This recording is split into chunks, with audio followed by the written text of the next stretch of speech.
Allahumma salli ala sayyidina Muhammad wa ashghini zalimin bil-zalim. Assalamualaikum warahmatullahi wabarakatuh. Bismillah, alhamdulillah, salatu wassalamu ala rasulillah sayyidina Muhammad wa ala alihi wa sahbihi. Bismillahirrahmanirrahim. Para jamaah kita laksanakan. Pada pekan yang lalu kita sampaikan tentang bawatikul kufri, jadi batasan-batasan kufur, bahkan pembagian kufur yang 4 itu. Pada pertanyaan yang ketiga, ada pertanyaan yang menanyakan tentang bid'ah dalam masail ini.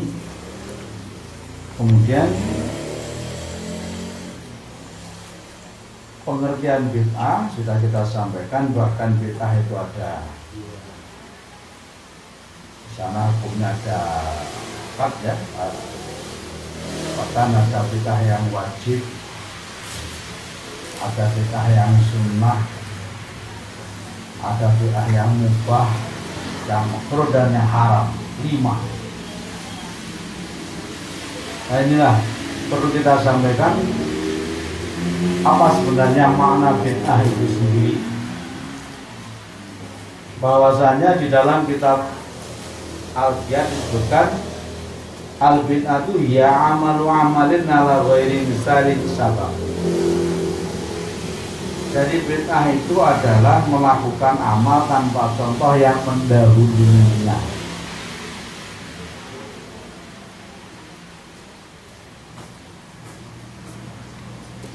Dalam kitab Qomus, Al-Qomus disebutkan bid'ah adalah pembaharuan dalam agama setelah penyempurnaannya, atau keinginan dan amal yang baru dibuat setelah masa nabi. Dikatakan bahwa bid'ah yaitu dosa yang lebih kecil daripada kekufuran dan lebih besar daripada kefasikan. Dalam kitab Al-Mukhid Ar-Rabawi disebutkan sungguh setiap bid'ah yang bertentangan dengan dalil yang menetapkan suatu ilmu dan pengamalannya, maka bid'ah tersebut adalah kekufuran. Jadi kalau ada amalan yang belum ada contohnya, bertentangan dengan satu ilmu dan pengamalannya, maka itu namanya kufur. Bukan lagi bid'ah tapi sudah kufur. Dan setiap bid'ah yang bertentangan dengan dalil yang secara jelas menetapkan suatu amal, maka bid'ah tersebut adalah kesesatan. Ini. Jadi bid'ah dhalalah itu adalah bid'ah amalan yang baru yang bertentangan dengan as-sunnah dan Alkitab. Yukhaliful kitab wa sunnah.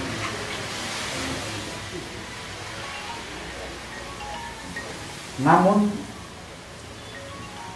bukan satu kekufuran. Ahlus sunnah wal jamaah telah berpedoman pada kesimpulan keterangan tersebut. Dan pendapat yang dipilih oleh mayoritas ahlus sunnah, yakni para ahli fikih dan para ahli kalam, adalah tidak mengkafirkan para ahli bidah yang melakukan bid'ah dan ahli takwil dalam keadaan bukan darurat. Karena takwil merupakan perkara yang samar. Sedangkan yang termasuk bid'ah wajibah, yaitu menyusun dalil-dalil ahli kalam untuk menentang ateisme. Yang termasuk bid'ah mandubah, yaitu menulis ilmu, membangun madrasah, santren dan misalnya. Dan yang termasuk bid'ah mubahah, yaitu memperbanyak aneka makanan dan sebagainya. Ini dalam kitab Al-Qiyad disebutkan seperti itu. Dalam keterangan yang lainnya tentang bid'ah ini, Imam Syafi'i membaginya menjadi 2. Ini keterangannya di dalam kitab Fathul Bari syarahnya Sahih Bukhari. Qala Syafi'i al-bid'atu bid'atani mahmudatun wa mazmumatun. Ini sebelumnya ini keterangan yang panjang. Nah, ini saya ambil saja pada pembahasan Syafi'i membagi bid'ah itu menjadi dua. Fama wafaqa sunnah bahwa mahmudun. Jadi menurut Syafi'i ada bid'ah mahmudah, ada mazmumah. Lah yang mahmudah, yang mahmud, yang baik itu adalah alladzi yuwafiqu as-sunnah, yang sesuai dengan as-sunnah. Wa ma qala fa huwa mazmumun. Dan apa yang bertentangan dengan as-sunnah maka itu adalah mazmum, yang tercela. Akhraja Abu Nu'aim bi ma'nahu min tariq Abi. Jadi itu menurut Imam Syafi'i, bid'ah itu ada dua, yakni mahmudah dan mazmumah. Kemudian Abu Nu'aim juga meriwayatkannya dengan substansi yang sama dari Ibrahim bin Junaid dari Imam Syafi'i, itu tentang bid'ah itu. Selain itu ada pula pendapat Imam Syafi'i yang diriwayatkan Imam Baihaqi dalam kitab Manaqibnya. Ia berkata, pembaruan itu ada dua macam. Pembaruan yang bertentangan dengan Al-Quran, Sunnah, Asar, dan Ijma', maka pembaruan itu merupakan bid'ah. Sedangkan kebaikan baru yang tidak bertentangan dengan salah satu dari hal tersebut, maka pembaruan ini bukanlah pembaruan yang tercela. Begitu pendapat Imam Syafi'i. Sementara sebagian ulama membagi bid'ah menjadi 5, yang kemarin juga sudah kita sampaikan. Riwayat dari Ibnu Mas'ud, dia berkata, kalian telah berada dalam keadaan fitrah dan kalian akan membuat pembaharuan, dan dibuatkan pembaharuan. Oleh sebab itu, ketika kalian melihat satu pembaharuan, maka berpeganglah pada petunjuk yang pertama. Yang termasuk pembaruan adalah kodifikasi hadis, mengumpulkan hadis menjadi satu kitab. Itu bid'ah. Karena zaman Nabi hadis tidak boleh ditulis. Zaman Nabi hadis tidak boleh dikumpulkan, takut khawatir bercampur dengan Al-Quran.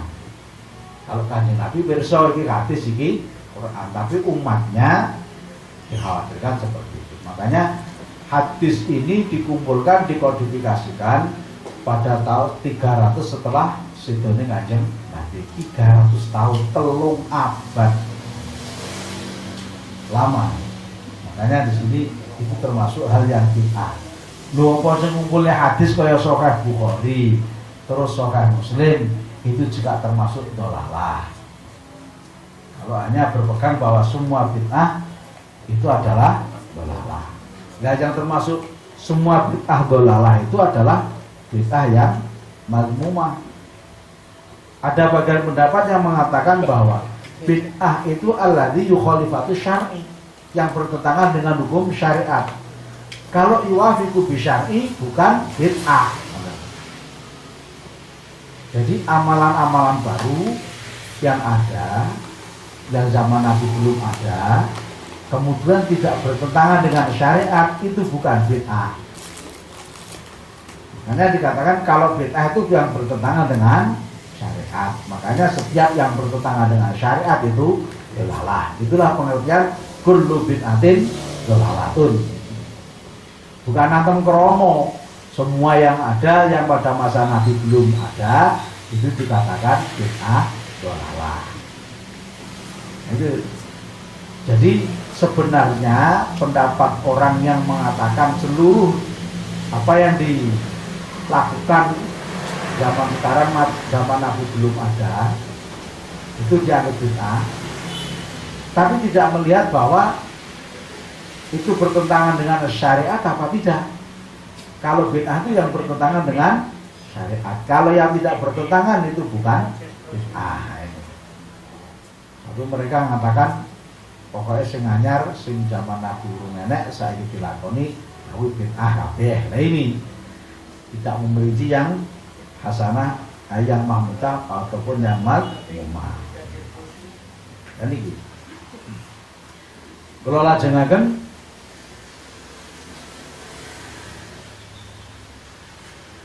kodifikasi hadis tafsir Al-Qur'an. Tafsir Al-Qur'an muhdasat.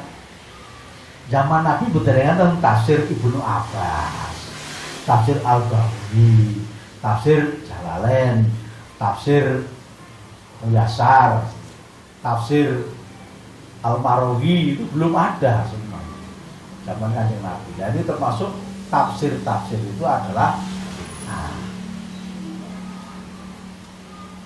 nah ini makanya kodifikasi permasalahan fikih masail fikih itu juga bid'ah. Karena apa? Karena munculnya permasalahan itu setelah Kanjeng Nabi itu virus corona kan yo belum ada sejarahnya hadis gitu. Ternyata enak saiki. Nah itu hukumnya gimana? Nah ini sikap-sikap seperti ini bertentangan dengan syariat apa bukan?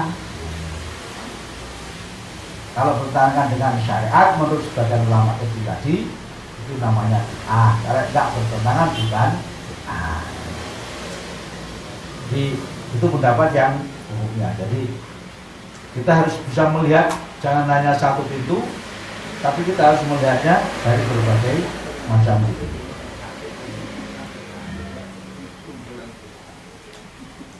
Bahkan ada pentasyrih penjelasan bahwa termasuk memahami belajar ilmu nahwu itu hukumnya wajib bid'ah, tapi bid'ah wajibah. Kenapa? Karena tanpa memahami ilmu nahwu itu ilmu kebahasa Araban. Maka bagaimana orang akan bisa memahami tentang Al-Qur'an? Jadi hukumnya belajar bahasa Arab nahwu menjadi wajib karena untuk memahami makna atau lafaz-lafaznya bahkan mafhumnya dalam Al-Qur'an itu harus belajar ilmu nahwu, termasuk qawaidul fiqhiyah, dasar-dasar kaidah fiqhiyah untuk menentukan satu hukum yang ada yang sesuai dengan syariat. Jadi untuk membuat batasan-batasan atau dhawabitu syar'i ini perlu dalil kaidah-kaidah fiqhiyah. Contohnya ada sesuatu yang ditanyakan, bagaimana hukumnya yang muncul sekarang kemarin kalau nikah menggunakan telekonferensi itu. Nah, al-aslu al-ibahah, hukum asalnya adalah boleh. Kata ya bila alai dalilun ala halahi atau ala tahrimi, sehingga sampai tak ada dalil yang menunjukkan pada keharamannya. Dan segala sesuatu itu asalnya boleh. Maqasidul lafzi ala niyatil lafid itu. Jadi yang namanya tujuan atau ending daripada ucapan seseorang tergantung kepada ucapannya. Itu biasanya yang banyak itu pada kejadian-kejadian talak. Kalau talak apa nih kok majas kinayah, nah itu wis kowe tak oleh ning ngene bapakmu lek ra tak kandhani. Ada niatnya itu dipegat, ya jatuh talak satu. Maqasidul lafzi ala niyatil lafid. Jadi tujuan ucapan seseorang itu tergantung pada niat yang mengucapkannya. Nek lek mengko iki gedene ora terus ya urung jatuh talak satu. Terus kono mulya ngene bapakmu. Nah itu karo garwane ngoten iki. Kalau itu ucapan seorang suami mentalak secara halus, ya sudah. Tapi kalau itu nggih jadi tahdir, mergo napa niku garwane wonten manut, nah iki dan tidak dinyati mentalak, tidak belum jatuh talak. Itu namanya Itu adalah yang ada pada kaidah-kaidah usul fikih. Inilah makanya hukumnya mempelajari ilmu-ilmu baru, muhaddis itu seperti itu. Al-Muhtasab itu termasuknya. Kenapa? Karena turunnya ilmu bahasa itu setelah, saya ulangi, karena munculnya ilmu bahasa itu setelah turunnya Al-Quran. Betul kan ilmu bahasa riyen terus Al-Quran mboten. Jadi ilmu bahasa Arab itu muncul setelah turunnya Al-Quran, jadi pada masa Ali bin Abi Thalib. Kalau kesepen Asman itu sudah mulai termasuk mau merumuskan ilmu ketata bahasa. Kenapa? Dikhawatirkan orang-orang ajam nanti kalau nggak mengerti struktur ilmu kebahasaan ini, mereka dalam memahami Al-Quran akan melenceng dari maqasidus syariahnya. Ini gila. Hukumnya tentang niku. Ini belajar bahasa Arab. Ada bahasa Arab itu unsur kata sangat wonten bahasa Arab pun nahwu, wonten sorof pun untuk membentuk satu kata niko. Lajeng wonten mantek itu logikanya. Kemudian ada juga uslub balaghahnya, balaghah ada badek, ada bayan, ada ma'ani. Niku nembe bahasa Arab pun sak wonten kata ini. Mulane nek ahli kenapa niku para ulama yang mutabakhir betul-betul ilmunya apa di bagian bahasa Araban, mereka ketika membaca Al-Quran ini gampang ya. Contoh yang viral sekarang kasus Musbahak ini saat itu ilmu bahasanya juga mantap. Balaghahnya ketika menjelaskan mantap. Hanya di sini. Sudah. Nah, yang susah itu kan kalau ada yang belum paham tentang bahasa Arab, orang mudeng karo tata bahasa, ning sudah menjadi ustaz viral di medsos menjelaskan ayat-ayat Al-Quran yang akhirnya bertentangan dengan maqasidus syariahnya. Karena di dalam ilmu mantek balaghah itu ada qadhiyah fasol dan wasol. Fasol itu diputus, dipisah, wasol itu digandeng. Jadi ayat Al-Quran itu keterangannya, maknanya bisa nyambung dengan ayat sebelumnya. Nah, bahkan satu ayat itu bisa difasol, potong sakmono, tetap nyambung satu ayat, tapi pengertiannya sudah berbeda. Niku. Makanya pun kalau tidak paham berbahaya sekali. Itu berbahaya sekali. Makanya pun termasuk bid'ah pun juga seperti itu. Bid'ah ketika kita melihat dalam kitab-kitab syarahnya kitab Muslim, syarahnya kitab Bukhari, itu semua ternyata kan seperti itu. Bahkan ulama mengatakan ketika mengulu bid'atin dolalatun gitu, itu dikatakan kalau bid'ah itu yang bertentangan dengan syariat. Kalau tidak bertentangan dengan syariat, wafaqa bi syariah, itu bukan bid'ah. Ini gitu. Nah terus sing penak pripun nih? Sing penak manut ulama mawon. Ulama yang al-amilu bi ulumihi. Jadi al-ulama al-amilina bi ulumihi. Jadi ulama-ulama yang mengamalkan ilmunya. Kalau ada ulama mengatakan ulama tapi tidak punya ilmu, lah sing diamalnya apa nih? Nah, itu makanya kita harus hati-hati kita dalam memilih ulama. Jangan ulama medsos kayak saya, ulama yang betul-betul latar belakangnya jelas, kedudukannya jelas, di masyarakat juga jelas. Para jamaah yang dimuliakan Allah, kalau kita mengatakan ini menambahkan, menjelaskan apa yang sudah kita sampaikan pada pertemuan yang dulu, yakni pertanyaan tentang pembahasan bid'ah. Kok enak bid'ah? wajibah, bid'ah mandubah, bid'ah mubah kemarin yang sudah dijelaskan seperti itu. Nah itu padahal kalau orang-orang yang mengatakan ada pendapatnya itu bid'ah ya dolalah tok. Ya bener dolalah tok.